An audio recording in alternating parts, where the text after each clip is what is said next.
En tant qu'administrateur, on doit se réserver du temps avec Raphaël pour bien poser les bases de notre développement. Et puis, on doit se réserver aussi du temps et puis suffisamment de curiosité avec des intervenants extérieurs qui viennent nous challenger et puis nous bousculer un peu dans nos habitudes. Salut tout le monde, dans cet épisode avec Frank-Johan Bodenman, nous avons discuté du secteur de l'architecte paysagiste, de leur travail en tant que bureau d'études, des technologies utilisées, de l'organisation dans leur entreprise et de conseils d'administration. Vous pouvez, quand vous le souhaitez, naviguer dans l'épisode en utilisant le sommaire qui est dans les commentaires. Bonne écoute et à bientôt. Ciao ciao.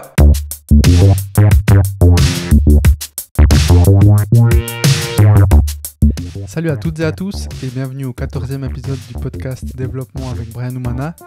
Mon but est de discuter avec des personnes de thématiques liées à l'entreprise et à leur secteur d'activité ainsi qu'au développement personnel. Je suis aujourd'hui à Gampelen dans le canton de Berne, dans les locaux de l'entreprise Schwab System et j'ai le plaisir d'avoir en face de moi Frank-Johan Bodenman qui est co-associé de la société Gilbert Anchaud, paysagiste, architecte associé. Architecte paysagiste associé. C'était l'inverse. Ah merde. Voilà. Et d'ailleurs, non, que vous allez potentiellement changer. Changer, car trop long. Voilà, exactement. Et donc, comme le nom l'indique, c'est un bureau d'études d'architecture paysagiste qui est basé à Genève, en tout cas le siège à Genève, et après vous avez une succursale à Nyon et en France. Une succursale à Nyon et effectivement on a une autre société, une SARL qui est située sur le territoire français à la frontière du canton de Genève. Deux sociétés, une SA. Oui, une SA avec la maison mère qui se trouve à Vézena sur le canton de Genève, la filiale qui se trouve à Nyon, et puis une deuxième société qui est une SARL et qui est basée sur la France. D'accord. Et donc, ces trois sociétés ou ces trois entreprises font partie d'un groupe. Et comment est géré ce groupe? Pourquoi finalement avoir créé ces trois entités, ou plutôt ces deux entités? Alors, on va commencer avec la maison mère, donc Gilbert Anchaud, architecte paysagiste associé à ça. C'est vrai que c'est un peu long, qui a été créé il y a maintenant plus de 35 ans par Gilbert Anchaud. En 2007, 2 ans après que j'ai intégré les bureaux genevois, on a créé le bureau français qui s'appelle Les Architectes du Paysage et qui est situé à Archamps. Et c'était une stratégie de développement, à l'époque je n'étais pas encore associé, mais c'était une stratégie de développement que l'on a souhaité parce qu'on avait à la fois un projet à Saint-Jean-Cap-Ferrat dans le sud de la France et puis un projet aussi dans un domaine skiable à Flaine. Et donc, quand on travaille sur le territoire français, il faut pouvoir garantir à nos clients la décennale, la garantie décennale, donc qui permet de couvrir les défauts et défauts cachés pendant 10 ans, y compris pour les études que l'on réalise. Donc, comme tu l'as compris, nous, en fait, on est architecte paysagiste, ça veut dire qu'on est comme des architectes pour le bâtiment. On dessine des plans, on fait des perspectives, on fait des expertises. Et puis ensuite, il y a des paysagistes qui réalisent derrière. Et donc, même en dessinant ces plans, on a voulu pouvoir garantir à nos clients français que tout ce qui était imaginé dans nos bureaux et ensuite construit par des entreprises, si jamais il y avait un souci, et ce qui est arrivé pour des problématiques des fois de colle pour des pierres, des choses comme ça, eh bien, on peut finalement assez rapidement couvrir les défauts où on a une part de responsabilité qui est proportionnel à ce qu'on a dessiné en termes de plan. Donc ça, c'était donc Gilbert Anchaud à Genève, il y a 35 ans. Ensuite, le nouveau bureau, la SARL, qui a été faite en 2007. Et puis en plein Covid, plein début du Covid, c'était en avril 2020, on a créé la succursale à Nyon. Et la succursale à Nyon, c'est parce que, notamment avec les clients privés qui sont très présents sur le territoire vaudois, parce que le territoire est plus extensif sur le canton de Vaud qu'à Genève, où on est plus sur un mouchoir de poche à Genève. Donc on a beaucoup de clients privés historiquement sur le canton de Vaud. Et puis on a aussi des collectivités sur le canton de Vaud. Et d'ailleurs, on travaille d'ailleurs aussi sur d'autres cantons de la Suisse romande, et on travaille aussi en Suisse, à l'international, ça on pourra peut-être le voir après. Mais quoi qu'il en soit, donc, je dirais qu'on a à peu près 30% de notre chiffre d'affaires qui est fait sur le canton de Vaud, et donc c'était tout naturel aussi de pouvoir avoir des personnes qui soient directement sur ce canton. Et donc c'est intéressant, moi j'en ai discuté récemment hors podcast par rapport à l'extension du territoire en créant des succursales. Oui. Et donc là, ce que tu dis, c'est qu'avant de créer la succursale à Nyon, vous travailliez déjà dans le canton de Vaud, sur le canton de Vaud, et puis c'était finalement une suite logique de créer cette succursale pour être plus proche de vos clients. Oui. Et la France, c'était pareil en fait. Vous avez eu 2 mandats. Et donc, pour des raisons aussi légales, juridiques, vous avez créé cette entreprise en France. Est-ce que, avant qu'on enregistre, tu disais que tu as aussi quelques clients à Neuchâtel. Oui. Donc, pour toi, si un jour vous ouvririez... Ouvrier. Même pas ouvrier, le travailleur. Vous ouvriez une agence à Neuchâtel, ça se ferait naturellement selon les mandats. Vous ne le feriez pas forcément en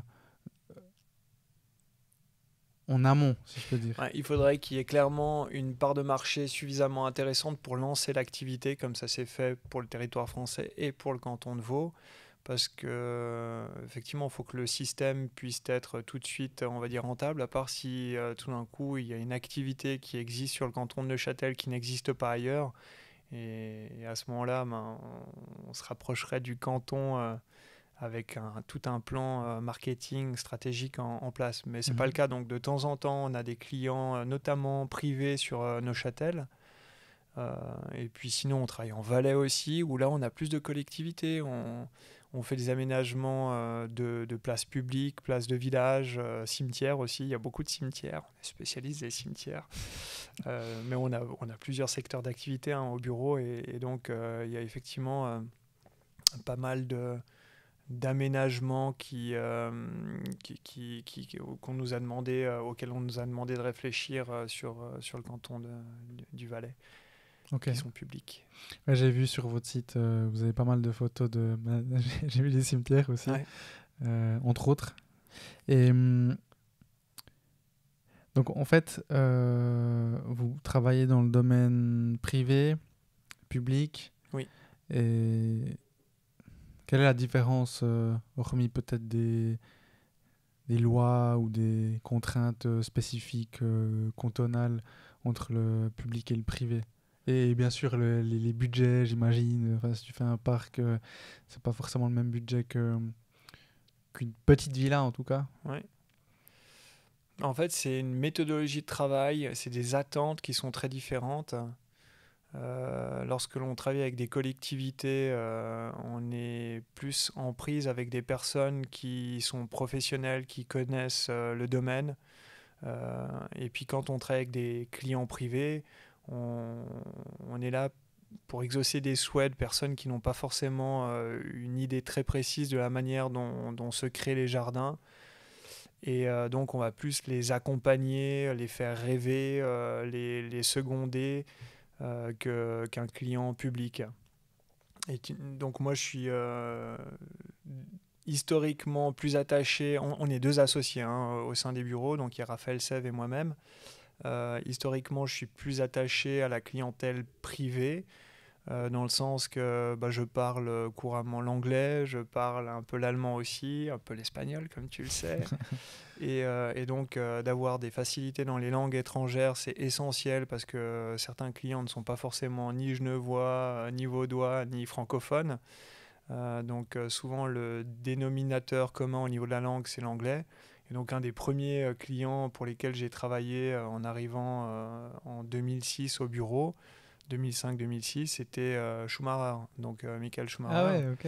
Et puis effectivement, moi j'étais là pour dessiner des perspectives. Il y avait un chef de projet qui s'occupait de ce client, mais malgré le fait qu'il y ait un chef de projet, puis à l'époque le fondateur Gilbert Anchaud, il n'y en a aucun des deux qui parlait anglais. Donc c'était, je ne suis pas dessinateur, je suis architecte paysagiste, mais on envoyait le nouvel architecte paysagiste pour les présenter les projets. D'accord. Donc ça m'a directement aussi fait évoluer plus rapidement, puis je suis toujours assez à l'aise pour m'exprimer devant n'importe quel profil de client. Donc voilà, ça c'est historiquement je suis plus sur la clientèle privée, et puis après le privé peut être particulièrement exigeant aussi, donc c'est une autre approche qu'un client public où les choses sont plus, on va dire, anticipées.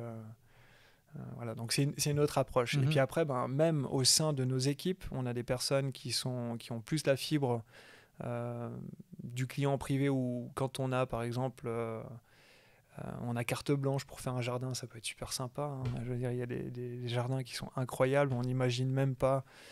Quand on parle de jardin, on pense aux plantations, on pense peut-être au portail, etc. Mais en fait, c'est tous les revêtements, c'est le garage, c'est le pool house, la piscine à fond mobile. De temps en temps, on a des héliports aussi, ou alors pour certaines propriétés qui sont à l'étranger. Je parlais de Saint-Jean-Cap-Ferrat, on a une nouvelle propriété à Saint-Jean-Cap-Ferrat, ça sera aussi comment on fait pour accéder à la propriété en bateau.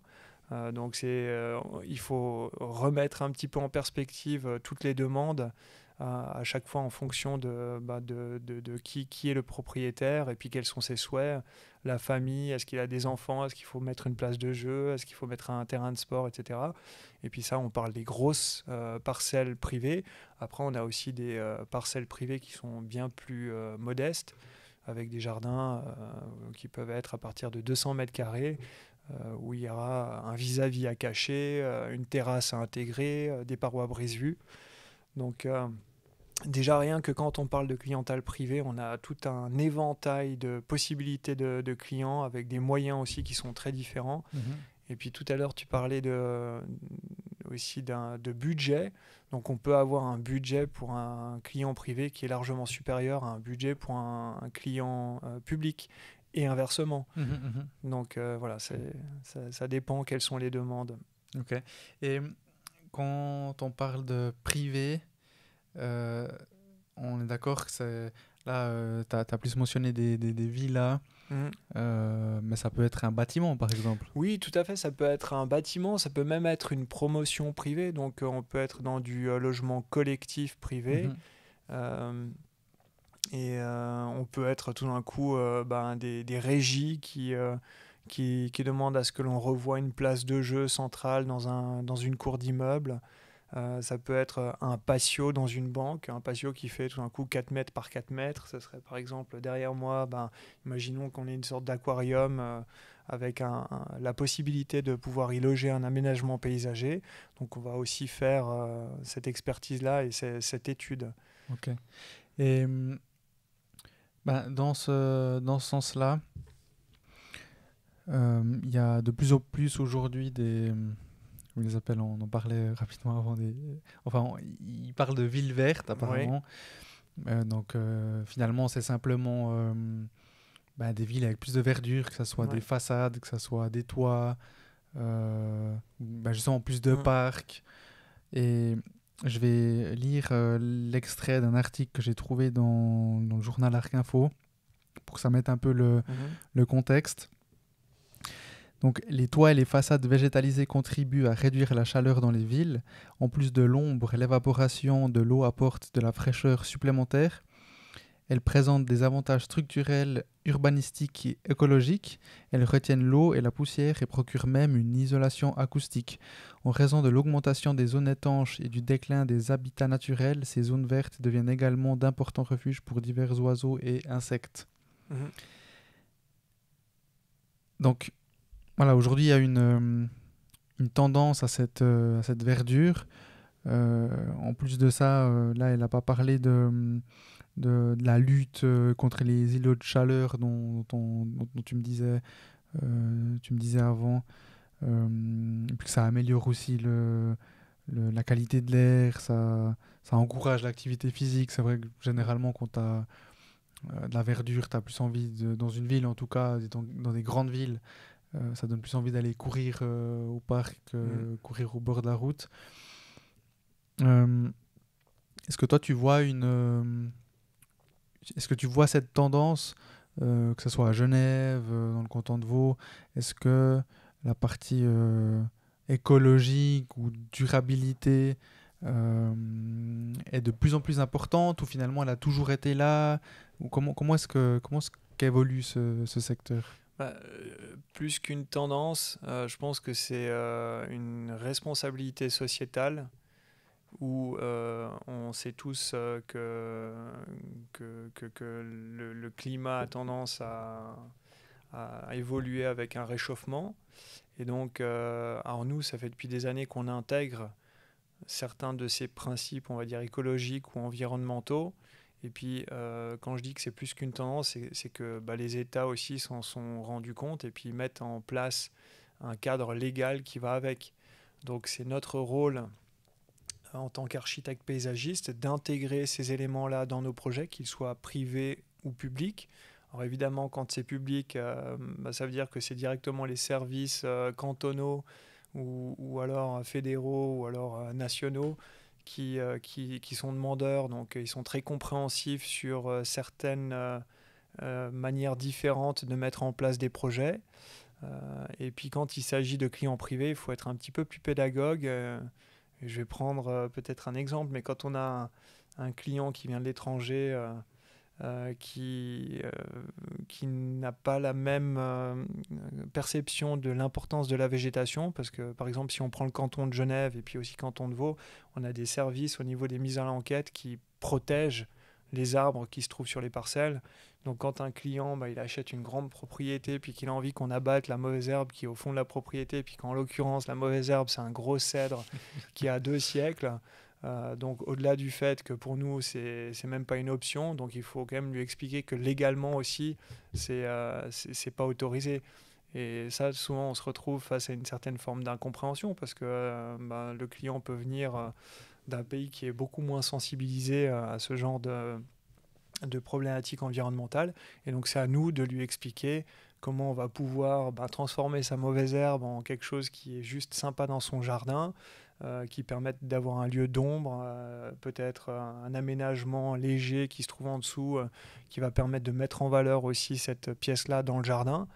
Et donc, voilà. Donc, évidemment, nous, on essaie de éduquer certaines personnes qui, par exemple, voudraient un gazon tout vert sans mauvaise herbe. On sait très bien que maintenant, ça peut plus se faire du moment qu'on n'utilise pas des glyphosates ou certains produits qui sont extrêmement toxiques et qui finissent dans les nappes phréatiques. Donc c'est pour ça que petit à petit, dans les jardins privés comme dans les villes, on voit les gazons qui étaient manucurés et puis traités, qui sont gentiment remplacés par des prairies fleuries.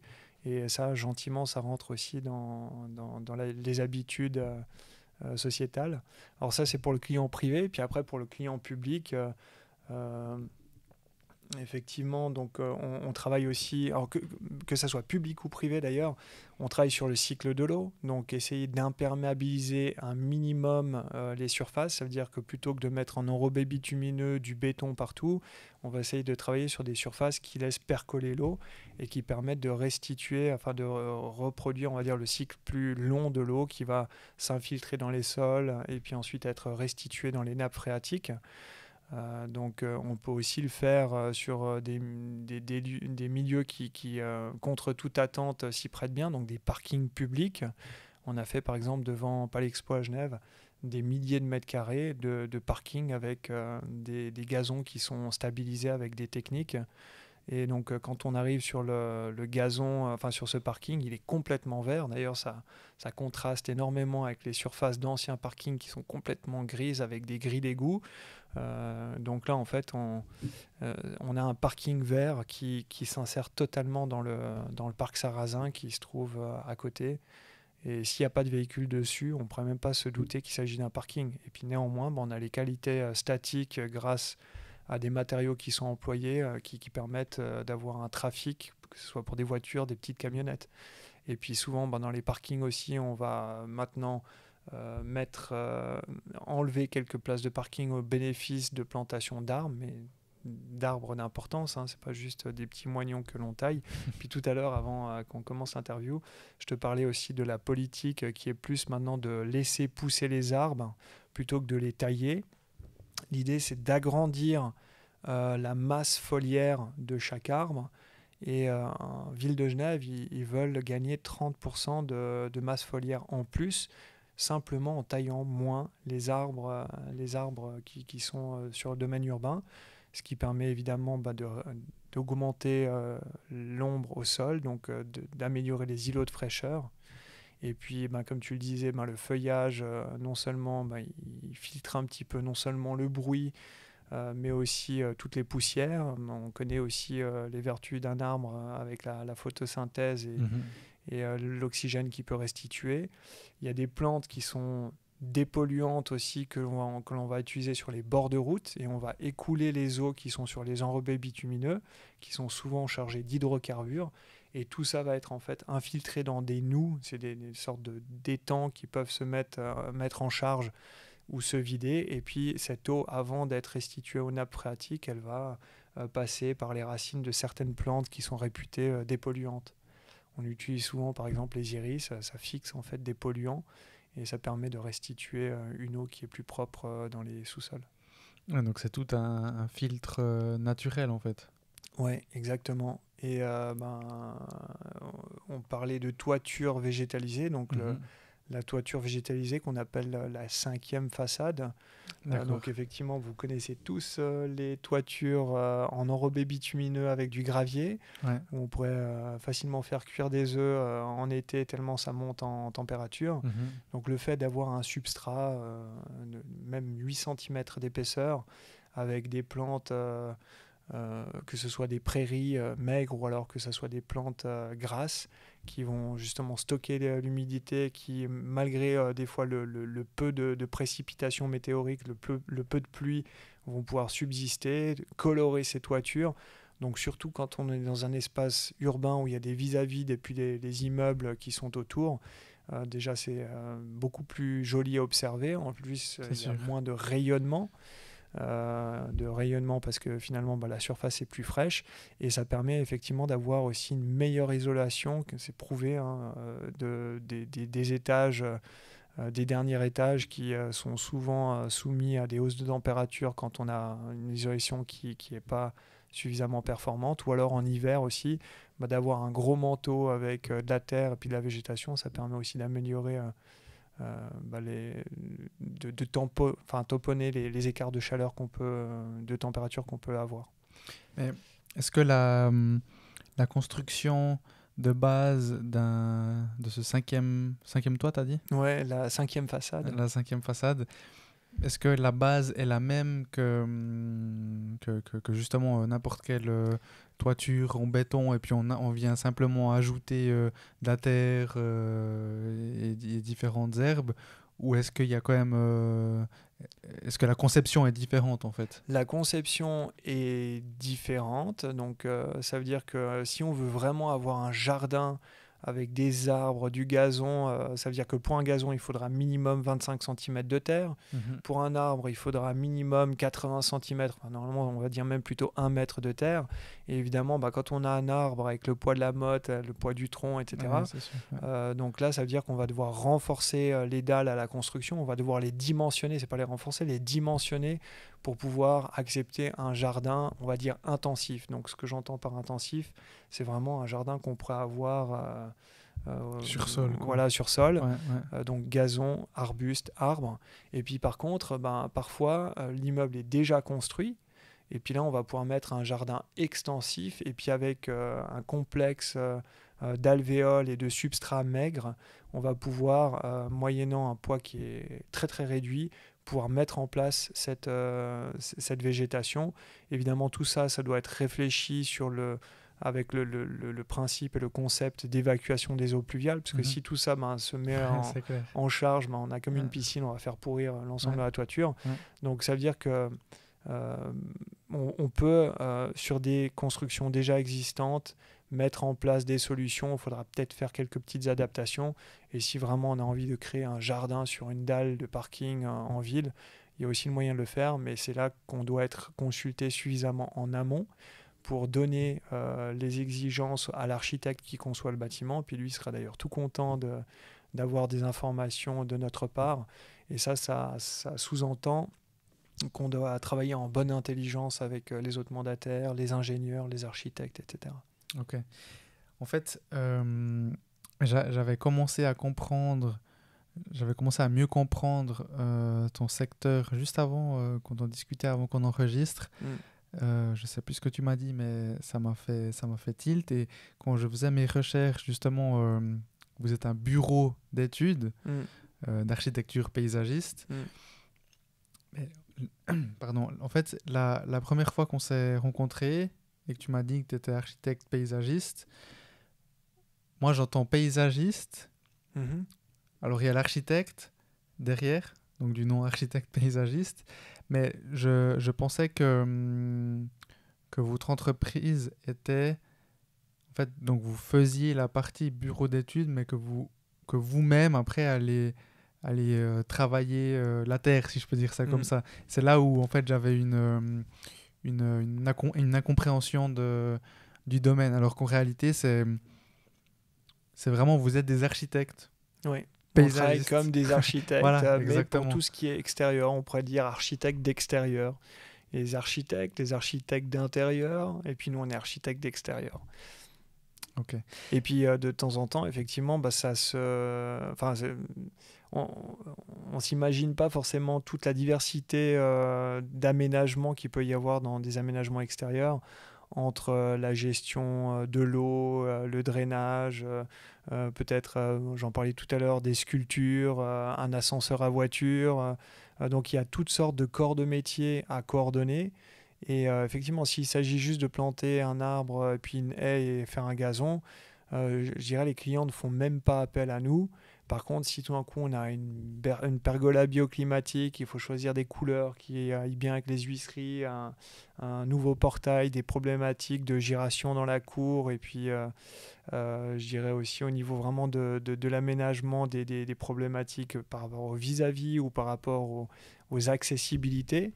À ce moment-là, il va falloir qu'on aille se renseigner sur le cadre légal, sur les technologies qui permettent de résoudre et puis d'amener les meilleures solutions pour chaque configuration, chaque contexte parcellaire, chaque demande.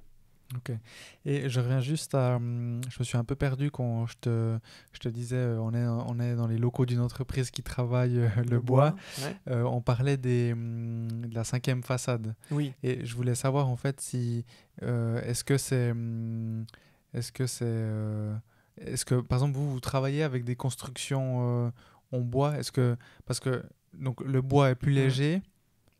Est-ce qu'il est aussi résistant que le béton, par exemple, en termes de poids? Est-ce que si on a une façade ou une toiture en bois, je ne sais pas si tu sais, hein, est-ce qu'on pourrait aussi imaginer de mettre un arbre sur son toit? Alors complètement. Puis ça, il s'agit simplement de la conception. Et j'imagine que Schwab, ils sont spécialistes aussi là-dedans. Avec du lamellé collé, on arrive à faire des portées qui sont incroyables. Donc des bâtiments... où on peut avoir des charges statiques et puis ça c'est vraiment au niveau de la on va dire dimensionnement structurel. Si c'est pensé à la base, on peut faire beaucoup de choses avec des bâtiments en bois. Et puis je dirais sur les toitures végétalisées, on a par exemple réalisé des aménagements paysagers autour et sur des stations d'épuration. Et donc, ces stations d'épuration qui sont en structure bois. Donc, ce n'est pas ni du béton, ni des dînes métalliques, c'est vraiment tout structure bois. Et puis, on a les bassins de décantation, les bassins de traitement des eaux qui sont en dessous. Et puis, on a mis en réseau différentes toitures qui sont en escalier et qui vont jusqu'au niveau du sol. Et ben, souvent, les stations d'épuration aussi sont pas loin d'un cours d'eau parce qu'en fait, on rejette l'eau qui a été dépolluée directement dans le cours d'eau et on se situe dans des secteurs écologiques assez intéressants. On vient de gagner un concours pour la station d'épuration de Gland. Et donc là, typiquement, on se trouve à la croisée de chemins, sentiers pédestres. On est en limite de forêt, donc le long d'une lisière. On n'est pas loin de champs puis d'ourlets herbeux.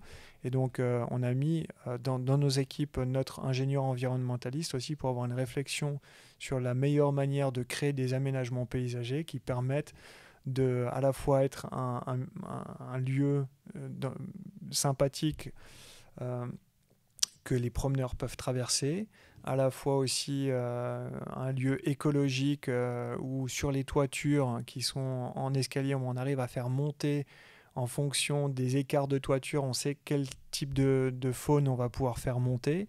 Et puis, il y a aussi tous les insectes sur les toitures végétalisées. Et souvent, sur ces toitures, on va pouvoir installer des murgiers. Donc, c'est des tas de bois ou alors des tas de pierres qui vont favoriser la présence de batraciens, de salamandres, insectes. Donc, on étend, je dirais, les avantages écologiques aussi sur la toiture et non pas seulement au sol. Et puis, c'est vraiment cette intégration complète où on doit faire d'abord un relevé de la faune et de la flore et savoir comment on va pouvoir leur donner le plus de surface pour s'exprimer. C'est beau en tout cas. Et donc, construction bois plus toit ou façade végétalisée, là on est dans le summum de la durabilité, quoi. Oui, tout à fait. Après, il manque parce l'énergie, qu'effectivement, si on regarde la construction dans l'humanité, on regarde aussi quels sont les matériaux qui sont endémiques. En Suisse, on a la chance d'avoir pas mal de forêts. Donc, effectivement, on va plutôt favoriser des constructions en bois plutôt que de faire venir peut-être un granit qui n'est pas de la région. Dans d'autres pays, on a latérite avec tout ce qu'il faut pour faire des briques à moindre coût. Ouais. Donc évidemment, chaque région du monde a ses avantages en termes de matériaux de construction. Et je pense qu'effectivement, alors c'est pas moi qui suis le mieux placé pour le dire, mais le bois en Suisse m'a l'air d'être une filière qui est tout à fait adaptée pour le chemin court de la fourniture des matériaux. Et donc, on l'a dit plusieurs fois, l'architecte paysagiste, il conçoit de A à Z des espaces verts, que ce soit dans le secteur privé ou public. Et aujourd'hui, technologiquement, organisationnellement, quel est le développement ? Je te dis ça parce qu'on en avait un petit peu discuté. Vous avez engagé un BIM manager. Ouais. Et donc BIM, pour celles et ceux qui ne sauraient pas ce que c'est Building Information Modeling, yes. qui est la modélisation par le biais d'applications comme Revit par exemple d'Autodesk. Tu m'as parlé aussi de réalité augmentée. Donc, est-ce que tu peux un peu expliquer dans quel sens vous évoluez, si tout le secteur évolue dans ce sens-là ou si c'est vous qui si c'est vous qui êtes un peu précurseur de ces nouvelles technologies? Alors, les choses évoluent très rapidement dans la technologie et pas seulement dans notre domaine. Je ne suis pas si vieux que ça. Et à l'époque, moi, lorsque je faisais mes études, je dessinais sur papier calque et je grattais à la lame de rasoir. Il y avait déjà les ordinateurs qui étaient présents. Et puis évidemment, on avait déjà quelques cours sur AutoCAD. Et puis, 15-20 ans, on est passé de AutoCAD à maintenant, on travaille sur le cloud, sur des maquettes numériques avec d'autres mandataires. Donc on se met en parallèle pour travailler dans le cloud tous ensemble. Donc ça, c'est le protocole BIM. Donc au-delà d'être juste une maquette numérique, c'est aussi on échange toutes les informations, tous les clashs éventuels, parce que comme on dessine en 3D, on voit tout de suite si la motte de l'arbre que l'on a mis rentre en conflit, par exemple, avec la conduite de gaz, quand il s'agira, par exemple, de refaire un alignement d'arbres sur un espace public. Et donc, on a des détections automatiques de clash, on a toutes sortes de choses qui sont automatisées. Si tout d'un coup, on bouge un mur plutôt que de refaire un plan et 3 coupes à la main, on n'a qu'à refaire ça en 3D, et puis ensuite on sort autant de plans et de coupes que l'on souhaite. Et surtout, ces choses sont coordonnées. On n'est plus obligé d'envoyer un email pour dire aux gars des SI, enfin des services industriels, on a bougé notre arbre, etc. Il peut tout de suite le voir, et puis on économise pas mal d'échanges d'emails et puis de latence dans les décisions du projet. Donc c'est vraiment, au-delà de la maquette numérique, un protocole d'échange qui est possible grâce aux ordinateurs, capacités de calcul que l'on a. Et ça existe déjà dans certains pays comme l'Angleterre. Et c'est d'ailleurs de Londres qu'on a fait venir, que notre BIM manager vient. Et donc, du coup, on a mis tout un programme de formation en interne parce que les élèves ne sont absolument pas formés sur ce protocole d'échange et cette manière de dessiner en 3D. Et donc, on a décidé, nous, de prendre les devants chez Gilbert Anchot SA et de former sur 1 an et demi à 2 ans tous nos collaborateurs. Donc, on est 30 dans le groupe. Il y a 18 personnes à Genève, 6 personnes à Nyon et puis 6 personnes en France voisine. Et donc, l'idée, c'est qu'ils aient tous eu cette formation. Et on n'entend pas être révolutionné, mais en tout cas, on ambitionne d'être précurseur en Suisse, parce qu'il y a très peu de personnes qui travaillent selon ce protocole. Les ingénieurs, c'est les premiers à s'y être mis. Mais quand il s'agit déjà d'architecture, il y a beaucoup plus de reluctance. Et donc, il y a des personnes qui mettent un peu les pieds devant, parce qu'effectivement, c'est un changement qui est aussi historique que le passage de la table à dessin à l'ordinateur. Et donc, certaines personnes refusent, je dirais, de faire le pas, parce que ça coûte quelque chose de se former, et puis de s'équiper aussi en termes informatique, parce que ça demande des capacités de calcul supérieures. Donc, il faut revoir tout le parc informatique. Ce qu'on a fait, nous, d'ailleurs, on a pris ce pari-là et on a revu notre parc informatique. Et d'ailleurs, entre le moment où on l'a revu puis le moment où on a reçu notre BIM manager, on s'est rendu compte qu'on n'avait pas fait tout juste. Donc, on va devoir encore mettre un ticket, mais on y croit. Donc, voilà. Donc, effectivement, on ambitionne d'être précurseur en Suisse, mais on va utiliser des modèles qui sont déjà acquis dans d'autres pays. En termes de concurrence, les autres ne font pas ça? Alors les autres architectes paysagistes, ils le font très peu, ou alors ils sous-traitent. Ils sous-traitent où? Il y a des BIM managers qui proposent leurs services, il y a des indépendants. Ouais. Voilà. Mais nous, on estime qu'à l'échelle de notre bureau, on est 30 personnes, on doit avoir cette connaissance en interne. Et ça nous permet...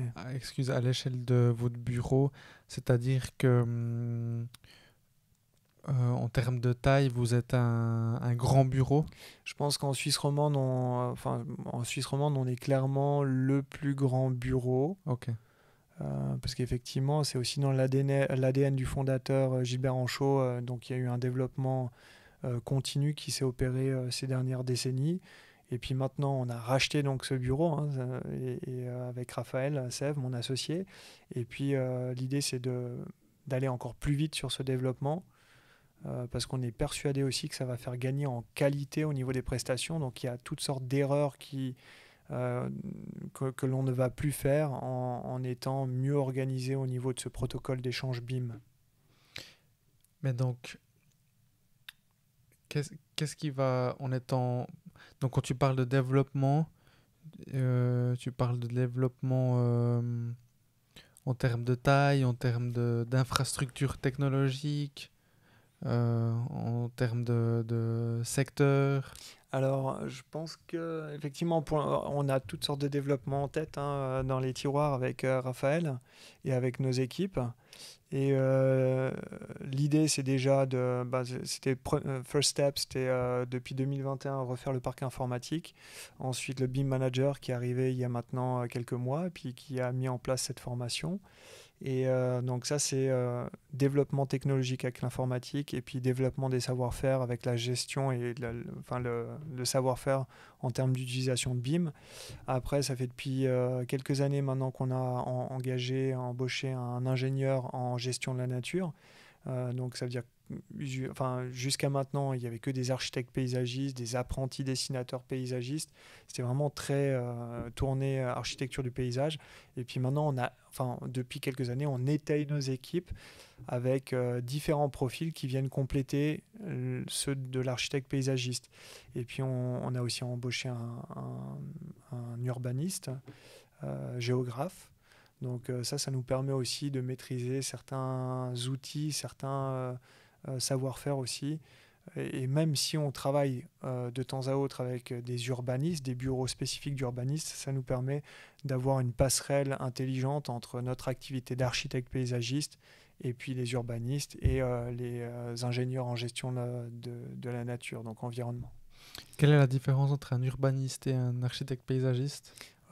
C'est plutôt une échelle qui est différente. L'urbaniste, il va plutôt lancer des plans de quartier, des plans directeurs communaux, etc. Alors nous, on y participe aussi, mais donc voilà, il n'y a pas que les urbanistes, il y a aussi les ingénieurs en trafic, donc tout ce qui est trafic routier. Donc souvent, on travaille main dans la main avec ces autres mandataires et on est souvent conviés tous ensemble pour répondre à des appels d'offres ou à des concours pour des espaces publics. Par exemple, si tout d'un coup on refait une plage lémanique, plage de Gland, ou alors, il y a d'autres plages sur lesquelles on a travaillé. On va travailler avec un architecte qui va faire le bâtiment de la piscine. Nous, on va travailler en tant qu'architecte paysagiste pour tout ce qui est plantation, équipement extérieur. Mais on aura aussi un ingénieur environnementaliste qui va préalablement faire une étude d'impact sur la faune et la flore qui sont là avant. Pendant le chantier, comment on peut amener les différents matériaux, les stocker. Donc quelle est la meilleure filière pour avoir un chantier qui soit respectueux de l'environnement et puis avoir un fonctionnement qui soit cohérent aussi. Donc on travaille souvent avec d'autres mandataires pour des projets à grande échelle.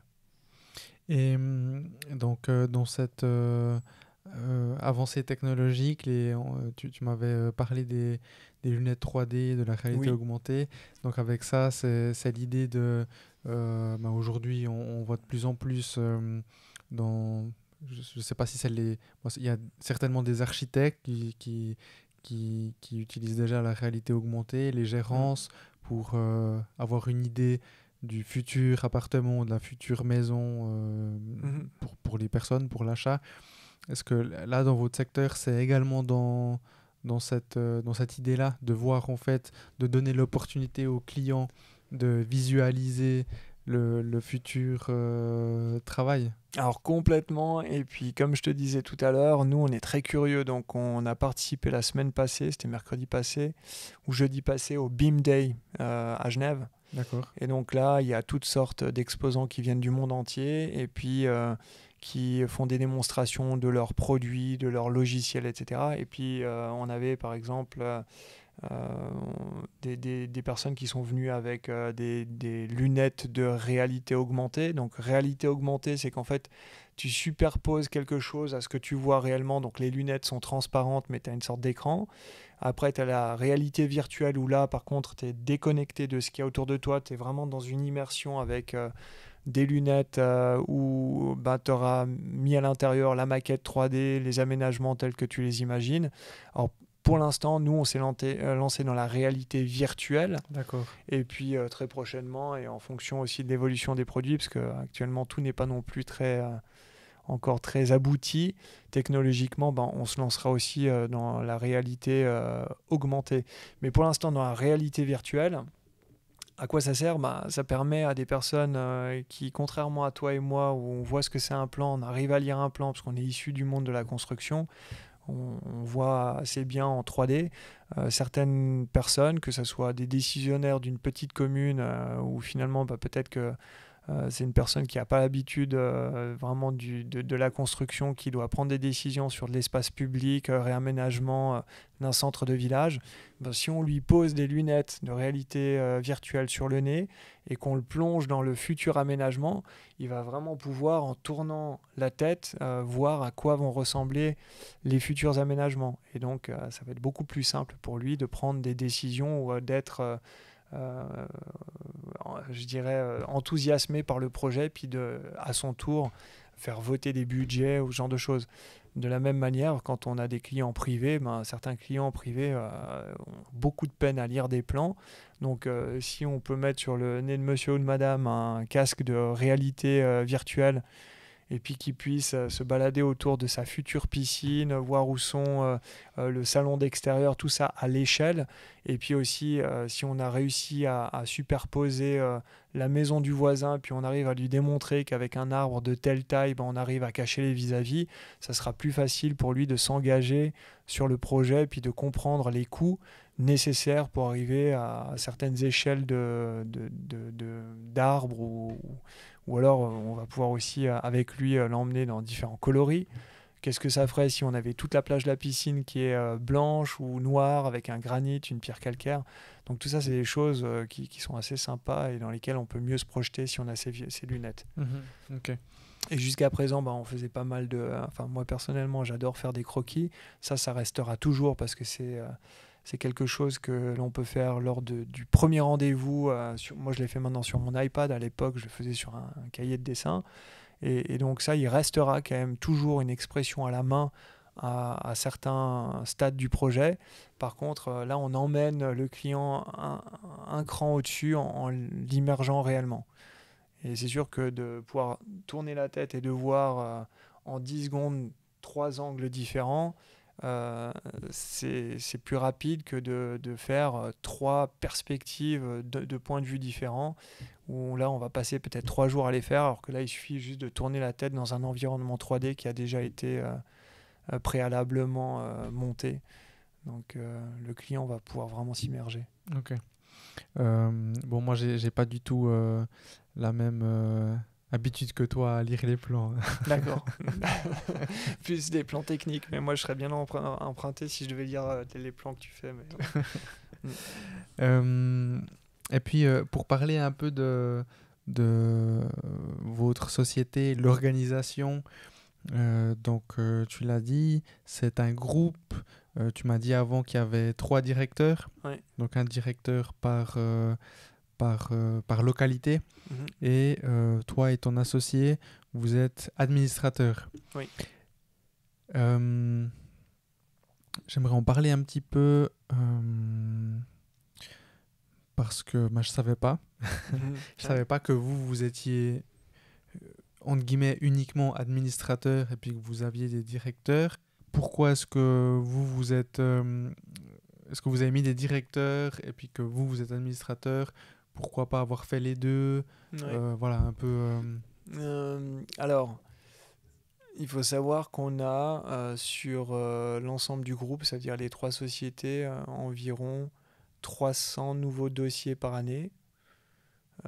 Et donc, c'est à 2 personnes de gérer 300 dossiers. Dans les détails, c'est pas possible. 300 dossiers, 300... Ouais, 300 dossiers, pardon. Ouais, 300 nouveaux dossiers, que ce soit aménagement collectif, privé, public. Donc c'est pour ça qu'on a cette structuration où on a déjà un directeur ou une directrice côté français pour gérer l'activité régionale de chaque bureau. Et puis ensuite on a aussi des chefs de projet. Et donc on a besoin de ces directeurs, je dirais, pour s'occuper plutôt de la gestion, de la production des prestations dans chacun des bureaux. Et puis Raphaël et moi, on a évidemment des contacts très proches aussi avec certains de nos clients. Alors souvent, quand on amène un client, qu'il soit public ou privé, on va trouver directement le chef de projet qui lui va pouvoir aussi rencontrer le client. Et puis c'est d'ailleurs ce qui va donner aussi une légitimité et puis qui va pouvoir faire progresser et nos collaborateurs et en fait ça va nous libérer du temps avec Raphaël pour pouvoir se poser des questions d'ordre plus stratégique. Et donc c'est comme ça que l'on est constitué, je pense, pour pouvoir se dispatcher mieux la montagne d'éléments que l'on doit gérer dans nos 3 sociétés. Puis après, on parle d'une SA à Genève avec sa succursale sur le canton de Vaud. On a choisi d'avoir une succursale plutôt qu'une filiale, parce qu'une filiale, ça veut dire ça implique une holding, et puis ça implique aussi au niveau du montage de nos appels d'offres que l'on ne peut pas utiliser les références qu'on aura à Genève pour les faire valoir sur le canton de Vaud. Okay. Ça répond peut-être légalement en partie à ta question. Et puis après, effectivement, on a une SA côté suisse, puis on a une SARL en France, parce que là, à l'époque, la question ne se posait même pas de savoir si il y avait la possibilité d'avoir une filiale ou une succursale côté français. Ça a été capitalisé différemment. Et puis maintenant, on appelle ça un groupe parce qu'effectivement, Raphaël et moi, on a 50% des parts dans chacune de ces sociétés. Donc, comme on a un intérêt aussi à ce qu'il y ait des échanges entre les bureaux français et puis les bureaux suisses, on les intègre dans le même groupe parce qu'il y a réellement des échanges qu'on a souhaité promouvoir entre les sociétés. Ok, mais vous avez commencé directement dans cette structure-là, c'est-à-dire que quand vous avez racheté les actions, vous êtes directement mis, vous en tant qu'administrateur, et vous avez trouvé des directeurs, ou toi tu as été au début directeur. Alors, désolé, on a été coupé par une coupure d'électricité ou de lumière, on ne sait pas. Donc on était un peu dans le noir pendant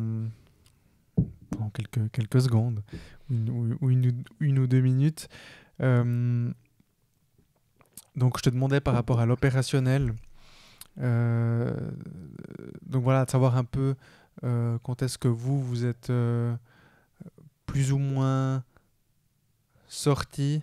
Donc comme je disais avant, vous l'êtes encore, tu l'es encore, tu vas voir des clients, tu suis encore quelques projets. Mais tu as aussi toute cette partie stratégique, et vision un peu plus en hauteur que justement si tu étais vraiment tout le temps au bureau en train de gérer tous les problèmes qu'un bureau engendre. Donc voilà, quand est-ce que vous êtes un peu réorganisé? Oui. Alors, donc déjà, le bureau compte... je vais refaire peut-être un bref historique. Moi, je suis arrivé au bureau, j'étais engagé en freelance pour faire des dessins, parce que j'adore dessiner. Okay. Ensuite, y a une personne qui est partie, puis qui avait certaines responsabilités. Donc, on va dire, je ne sais pas si j'ai pris sa place, mais naturellement, ça libérait des places. Ensuite, il fallait... je suis devenu chef de projet. De chef de projet, je suis devenu, on va dire, directeur. Et puis, en 2011, on s'est associés. Donc, Gilbert, qui était le fondateur. Quand moi, je suis arrivé, on était 9 personnes. En 2011, on était déjà plus d'une vingtaine. Et donc, lui, il n'arrivait plus à porter tout seul l'ensemble de ses dossiers et puis du détail de ses prestations. Et puis, effectivement, comme on l'a dit, il y a toujours eu une ADN de développement dans le bureau. Et donc, il s'est associé avec Raphaël et moi. Et puis, il y avait une planification pour de la reprise de la société sur 15 ans. Donc, fin 2011, on s'associe. Puis ensuite, il y avait des paliers de 5 ans avec une progression de l'acquisition des parts pour Raphaël et pour moi. Et puis avec Gilbert, on s'est rendu compte que c'était un petit peu long. Donc d'un commun accord, on a décidé de précipiter en arrivant en 2021, presque au terme de 10 ans. Puis on a fait une proposition avec Raphaël de racheter la société. Et ce qui nous a permis aussi, ce qui nous permet de développer avec maintenant, je dirais, l'expérience que l'on a et puis les souhaits que l'on a, plus librement aussi. Et puis Gilbert, lui, a aussi une autre société dans laquelle il a pu s'investir avec sa famille. Et donc, voilà, donc à ce moment-là, en 2021, quand on a racheté la société avec Raphaël, on était déjà directeur. Et puis on avait des sous-directeurs qui étaient déjà en place. Donc avec maintenant le fondateur qui est parti, puis qui avait la signature unique, on s'est retrouvé en tant qu'administrateur. Donc par définition, c'est nous qui prenons aussi les risques en signant les documents. Donc on s'est retrouvé comme administrateur. Et on continue à être en contact assez étroit et relationnellement avec certains de nos clients. Mais effectivement, on a maintenant la mission de piloter le navire et de prendre des orientations stratégiques. Donc nos sous-directeurs de l'époque sont devenus directeurs. Et puis donc on décompacte un peu le tout. Et puis ça permet aussi d'avoir d'avoir une organisation qui est cohérente par rapport à la quantité de dossiers que l'on doit traiter dans chacune des agences, des 3 agences. Et puis après, maintenant, au niveau de l'administration, donc on a aussi un conseil d'administration qui est venu s'étayer parce que je suis persuadé qu'on est bien plus intelligent quand on va contacter et qu'on bénéficie des lumières des personnes qui sont plus compétentes, notamment dans le domaine comptabilité, fiscalité et puis aussi marketing. Donc avec Raphaël, on a beaucoup de plaisir à s'entourer de personnes qui sont en dehors des murs et qui viennent nous challenger, que ce soit pour le marketing, pour les orientations stratégiques et financières. Donc on a pas mal de personnes qui gravitent autour de nous, qui ont des compétences avérées, même certains de nos clients. Et puis moi, par exemple, dans le cadre d'un travail de diplôme que j'ai fait il y a 2 ans sur la gestion des PME, où j'ai choisi pour sujet la création d'une succursale sur le canton de Vaud, j'ai fait appel à un de mes clients pour avoir son ressenti par rapport aux prestations qu'on lui avait fournies. J'ai fait appel à un ami architecte aussi qui lui a fait le chemin inverse, qui avait 2 sociétés, une sur le canton de Vaud et puis une sur Genève, et puis qui a décidé de regrouper, qui m'a dit le jour où tu as envie de tout d'un coup éclater la société sur 2 cantons, viens me voir parce que j'ai des conseils à te donner. J'ai dit bien évidemment avec grand plaisir. Donc tout ça pour dire que en tant qu'administrateur, on doit se réserver du temps avec Raphaël pour bien poser les bases de notre développement, et puis on doit se réserver aussi du temps et puis suffisamment de curiosité avec des intervenants extérieurs qui viennent nous challenger et puis nous bousculer un peu dans nos habitudes. Et donc toi tu l'as dit mais c'est peut-être pas clair, donc tu as fait un CAS en gestion des PME, hein, c'est juste? Oui. Et donc disons que tu as quand même, en plus de l'expérience que tu as eue au fil des années donc dans la gestion d'entreprise, tu as également fait cette formation-là qui t'a donné des bases supplémentaires ou théoriques, pratiques pour gérer une entreprise, en l'occurrence votre entreprise. Le conseil d'administration, comment est-ce qu'il est venu en place? Comment est-ce que vous l'avez mis en place? Je te pose la question parce que, en fait, pour moi, ça devient de plus en plus une évidence. Aujourd'hui, nous, on est vraiment une toute petite entreprise. À mon avis, c'est pas encore pertinent. Mais par contre, je me pose la question, quand est-ce que tu te dis, bon, aujourd'hui, on est X nombre de personnes ou on fait X chiffre d'affaires, Maintenant, j'ai besoin de personnes externes, comme tu disais, des personnes peut-être du monde de la finance ou marketing ou justement architecte paysagiste, parce que ça n'a rien à voir avec l'autre domaine. Quand est-ce que tu te dis maintenant j'ai besoin de personnes compétentes qui vont venir me challenger? En tout cas, comment ça s'est passé chez vous? Oui, comment ça s'est passé chez nous? Alors déjà, Raphaël et moi, on a souhaité faire ce CAS en gestion de PME parce qu'on sentait qu'on n'avait pas forcément toutes les armes pour pouvoir diriger ce grand bateau. Hein. On parle quand même de chiffre d'affaires annuel qui dépasse quelques millions. Donc ça veut dire qu'il y a une stratégie, il y a une rigueur au niveau de la tenue des comptes, etc. Donc on ne peut pas être à la fois comptable, informaticien, développeur, enfin toutes sortes de choses, ressources humaines. Ouais. Et donc, moi, par exemple, dans ma famille, je n'ai pas l'exemple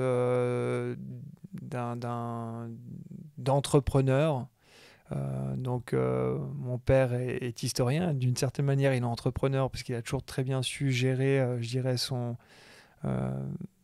sa vie aussi au niveau financier, etc. Mais en tout cas, le fait d'avoir une entreprise, des employés, etc., c'est pas quelque chose que j'ai pu observer depuis tout jeune. Donc moi, j'ai été propulsé là-dedans. Et puis grâce à des personnes qui m'ont fait confiance, notamment Gilbert, qui m'a donné aussi la chance de pouvoir travailler dans cette entreprise. Après, j'ai créé ma propre chance dans le sens que je suis très investi, puis j'aime bien, je suis assez rigoureux et jusqu'en boutiste. Donc j'ai beaucoup travaillé, je dirais aussi, puis j'ai progressé rapidement dans la société.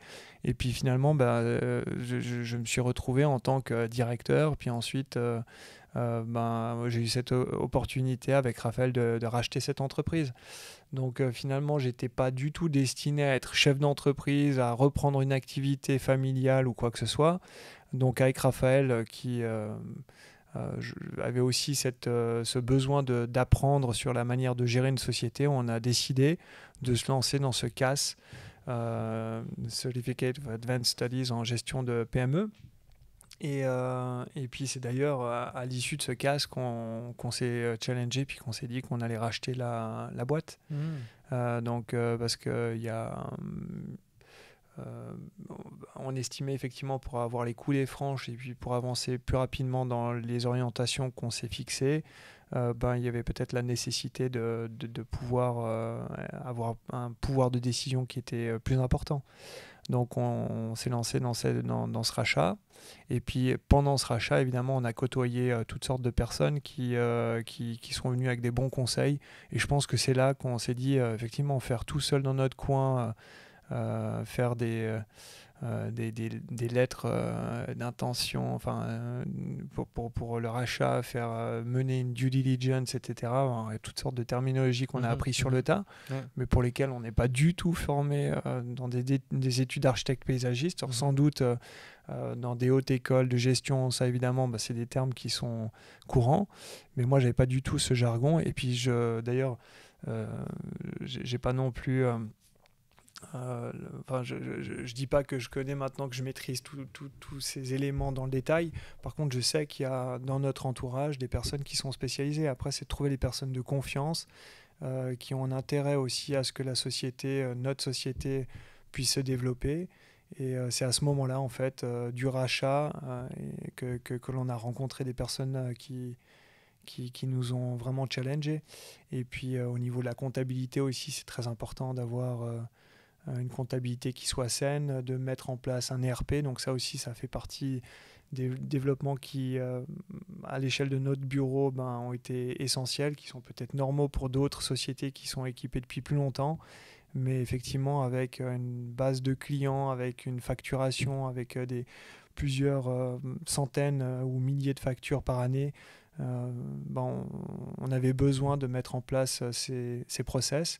Et puis c'est souvent d'autres chefs d'entreprise qui nous ont conseillé, que ce soit d'ailleurs dans les réseaux. Moi, je suis assez présent dans le monde associatif, donc je pars souvent avec des entrepreneurs, où on a eu aussi l'occasion, toi et moi, de parler un peu des évolutions de nos sociétés. Oui. Et je trouve très intéressant d'être ouvert à ce qui se passe.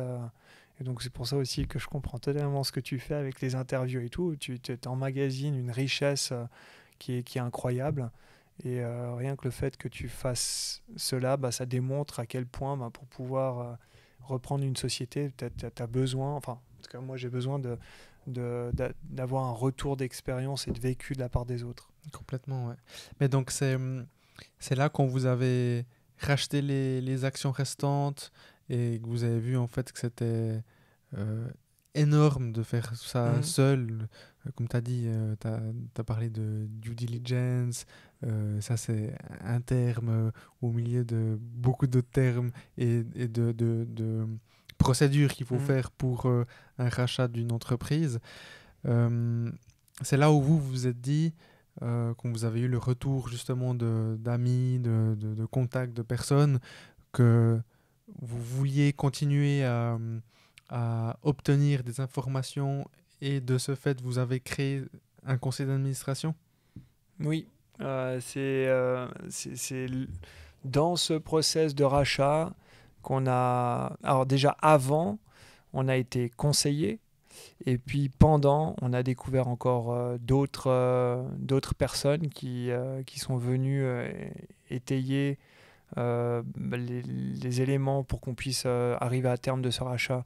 Et puis, comme dit, moi je fais partie de plusieurs réseaux et donc je continue pour le développement, pour l'innovation, à discuter avec d'autres personnes qui sont des serruriers, qui ont mis en place d'autres éléments. Et donc, ça peut vouloir dire aussi que ponctuellement, on peut les inviter lors de conseils pour pouvoir nous challenger sur des nouveaux projets que l'on souhaite mettre en place. Et puis, concrètement, en fait, c'est une question qui peut sembler bête, mais j'ai jamais demandé. Et j'ai une idée, bien sûr, mais comment est-ce que le conseil d'administration est compensé? Est-ce que c'est simplement financier? Est-ce que... Ouais, je sais pas en fait. Quelle est la contrepartie de faire partie d'un conseil d'administration? Alors, il y a différentes manières de faire. Je sais que dans certains conseils d'administration, il y a vraiment des gros chèques qui sont versés. Et puis, après, disons que nous, c'est un conseil d'administration élargi. Donc, c'est Raphaël et moi, et puis d'autres personnes qui viennent sporadiquement nous amener des conseils. Selon, ouais. selon voilà, vos besoins exactement. Et quand vous les appelez. Exactement. Et donc à ce moment-là, on va dire, c'est aussi un échange au-delà. Enfin, ouais, c'est un échange entre ce qu'on peut leur amener pour peut-être leurs problématiques et puis ce qu'eux peuvent nous amener également. Okay. Donc là, il y a clairement, si on parle argent, il n'y a pas de compensation à ce niveau-là. Par contre, c'est pas exclu aussi, mais on n'est pas non plus un conseil d'administration d'une société. On n'est qu'une PME. Mais je sais que certains architectes, par exemple, sont prêts à verser des salaires assez conséquents. Mais nous, on travaille avec des personnes avec qui on a des intérêts aussi croisés et puis qui nous amènent beaucoup, puisqu'on leur amène également... il y a des échanges dans les deux sens. Donc on se challenge parmi, quoi, en gros. Ok. Et puis... Mais ça, c'est tout de même officiel, c'est-à-dire que voilà, vous avez vous sentez qu'il y a un besoin qui est en train de se créer de connaissances ou d'informations. Vous allez créer une séance et puis disons il y a un ordre du jour, c'est clair, ou c'est plus informel, comment ça se passe? Alors comme dit, c'est relativement récent, mais on va se réunir donc prochainement avec le conseil d'administration. Donc on choisit les personnes que l'on veut convier et puis évidemment on va préparer un ordre du jour. D'accord, ok. Donc voilà, ça c'est... Qu'elles reçoivent avant, elles se préparent. Oui, tout à fait. Ouais. Okay. Que ce soit sur le plan marketing, que ce soit sur le plan développement stratégique. Comme dit, il y a toutes sortes de projets qu'on a dans les tiroirs et puis dont je ne peux pas forcément parler maintenant. Mais voilà, donc ça c'est next step. Il y a pas mal de choses que l'on souhaite faire bouger puis qui bougent déjà depuis 1 an. Donc là, en 1 an de rachat, effectivement, on a eu pas mal de développement à mettre en place entre l'informatique, l'ERP, la réalité virtuelle, l'achat de nouvelles licences, renouvellement, enfin toutes sortes Voilà, et puis avec peut-être aussi à l'issue un déménagement en fonction de la croissance des équipes. Donc ça, c'est des calculs que l'on doit faire.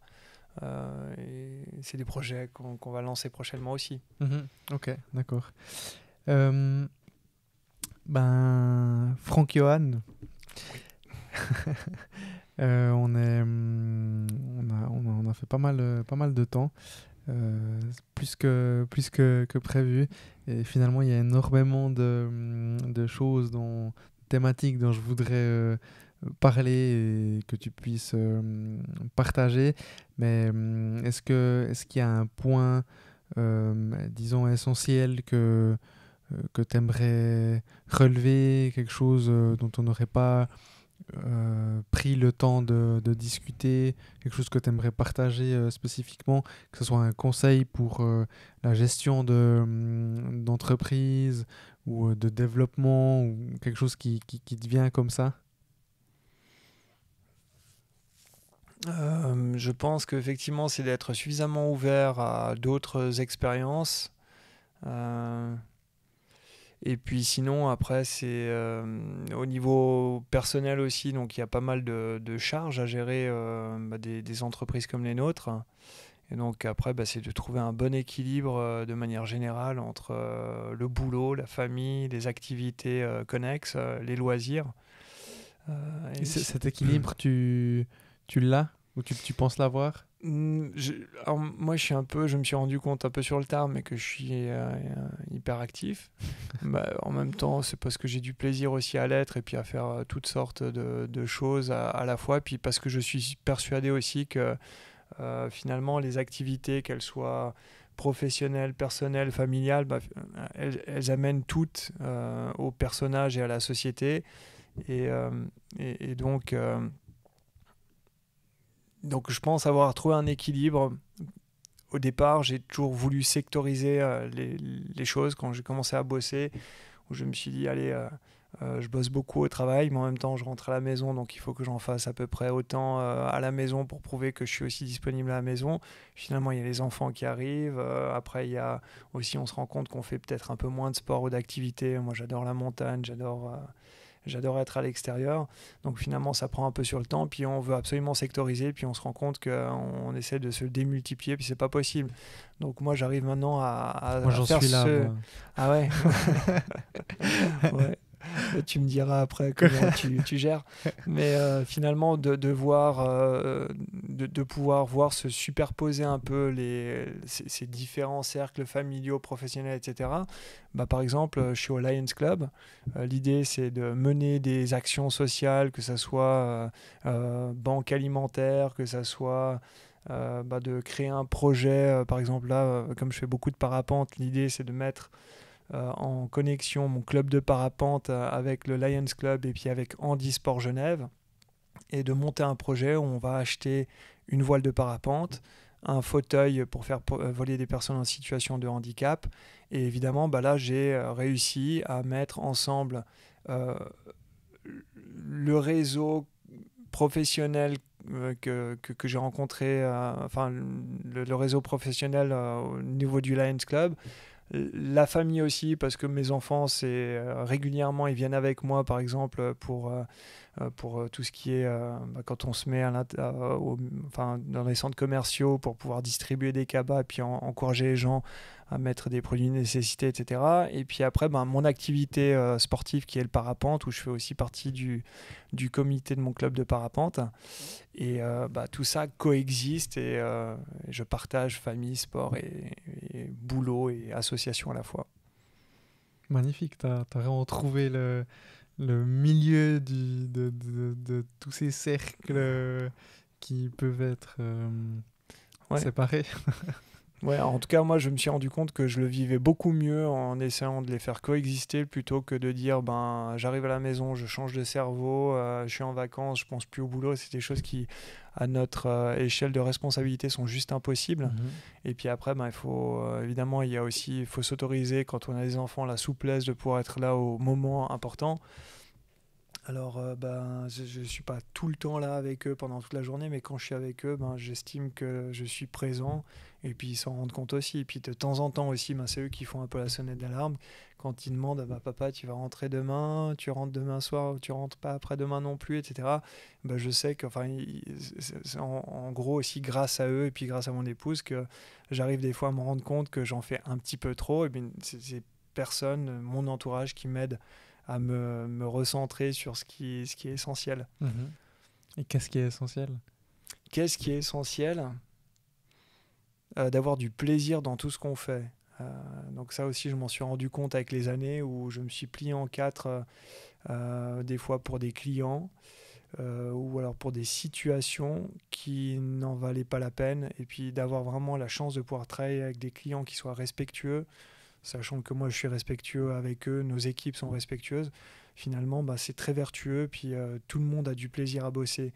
Et puis à un moment donné, si ni le client, ni nous, ni les équipes dans nos bureaux ont du plaisir à bosser, on sait que ça va vers le clash. Donc c'est créer des situations qui soient positives, et donc savoir aussi à un moment donné dire non, faire des tris, savoir qu'est-ce qui est porteur pour l'activité, et pour soi-même. Mhm. Ouais, c'est vrai que ça, c'est une des raisons qui a fait que, ou plutôt qui fait que je suis motivé les matins de me lever parce qu'on a cette chance. Moi, c'est une chance qui m'est tombée dessus. C'est mon père qui a créé l'entreprise. J'ai jamais pensé travailler dans l'entreprise qui finalement à la base n'est pas mon secteur. Et c'est vrai qu'en fait, ce qui m'a donné envie, c'est certaines décisions. C'est ce que tu as dit, de dire finalement, on est des personnes respectueuses et on veut donc travailler avec des personnes respectueuses et créer un lien avec nos clients ou nos fournisseurs. Et puis, s'il n'y a pas ce lien qui se crée avec un client, ça peut être OK pour X période, tant qu'il y a toujours du respect, même si d'un coup il n'y a pas un lien, je sais pas, comme ce que nous on a créé pour dire, ça peut être OK. Si concrètement tu vas manger avec une personne et puis bon, tu dis bon voilà, c'est pas là, je retournerai pas manger avec elle, c'est OK, tant qu'il y a du respect. Mais dès qu'il y a cette limite qui est dépassée, nous on a décidé, et on le dit, on le répète généralement à mes collègues, que c'est une personne qui nous manque de respect. À un moment donné, nous on sait pas tout, on sait pas ce qui se passe avec les clients quand mes collègues sont sur le terrain ou autre. Mais si c'est à chaque fois la même chose, c'est répétitif, on arrête de bosser avec cette personne, parce qu'au final, on est des personnes, et oui, le client est roi, mais justement, le client n'est pas forcément roi. Enfin, c'est donnant-donnant. Nous, on donne la qualité, on est justement respectueux. Et si dans la contrepartie, c'est que financier, mais que la personne crie sur les autres et à chaque fois irrespectueuse, nous, on bosse plus avec, on bosse pas avec ce genre de personnes. Ça nous intéresse pas. Avoir une boule au ventre parce que tu sais que tu vas arriver, il y a ton client qui va débarquer, il va te crier dessus. Oui, et puis c'est ça. Puis après, il y a aussi une éthique de travail qui est très importante. Tout à l'heure, je caricaturais le client qui a envie d'abattre la mauvaise herbe en bas de son jardin, en l'occurrence un arbre qui peut être même classé au patrimoine. On va pas pouvoir travailler pour ce genre de client s'il ne change pas de position. Donc ça arrive, hein. Donc des fois on refuse des mandats parce que c'est contre notre éthique. On nous demande tout d'un coup de faire comme si l'arbre n'existait pas pour construire un bâtiment. Nous on prend pas ce genre de risque parce que on est là justement pour défendre l'intérêt pendant longtemps de tous nos clients. Donc si on commence à faire des combines parce qu'on nous demande de le faire, certains acceptent de les faire puis nous pas. Ok. Et qu'est-ce que le succès pour toi? Le succès pour moi, c'est de pouvoir gérer toutes ces activités avec du plaisir et puis de pouvoir faire perdurer l'activité parce que je me sens jusqu'à un certain stade responsable de tous les collaborateurs que l'on engage. Donc moi, le succès, c'est de pouvoir leur donner des conditions de travail, des conditions cadres, et puis de pouvoir continuer à progresser dans les services qu'on qu'on propose à nos clients. Et puis le succès, c'est pas forcément financier, c'est même pas financier pour moi. C'est nécessaire qu'il y ait une bonne santé financière pour qu'on puisse justement continuer à développer correctement. Mais le succès, c'est le bon développement des activités, puis amener à chaque fois des nouvelles choses, amener du plaisir dans les relations. Ça, c'est le succès. Et avant de clore cet épisode, est-ce qu'il y a une dernière chose que tu aimerais partager? C'est la question à laquelle je ne me prépare pas, mais... C'est pas obligatoire. Hein. Après avoir bu un petit coup, peut-être que... Non, après avoir mangé, je sais pas, mais là, à froid comme ça, non, je vois pas. Ok. De toute façon, pour moi, comme je t'ai dit, on aurait pu parler encore beaucoup de temps sur énormément de thématiques différentes. Tu as parlé d'associations, tu l'as mentionné brièvement, tu fais du parapente. On a un peu parlé de quelques quelques séances que tu fais quand tu vas en montagne avec ton parapente, et puis tu t'envoles, et enfin voilà, il y a énormément de thématiques qui sont intéressantes et qui t'aident en tant que personne à mieux te sentir, à être justement là pour tes collaborateurs, ta famille, tes clients, tes fournisseurs. Mais bon, voilà, ce sera pour une prochaine fois. Et où est-ce que les gens, s'ils le souhaitent, peuvent te contacter? Alors, si tu as envie d'être contacté. Ouais, bien sûr.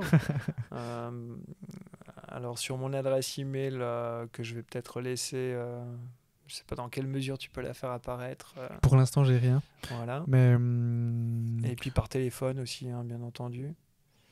Par téléphone portable.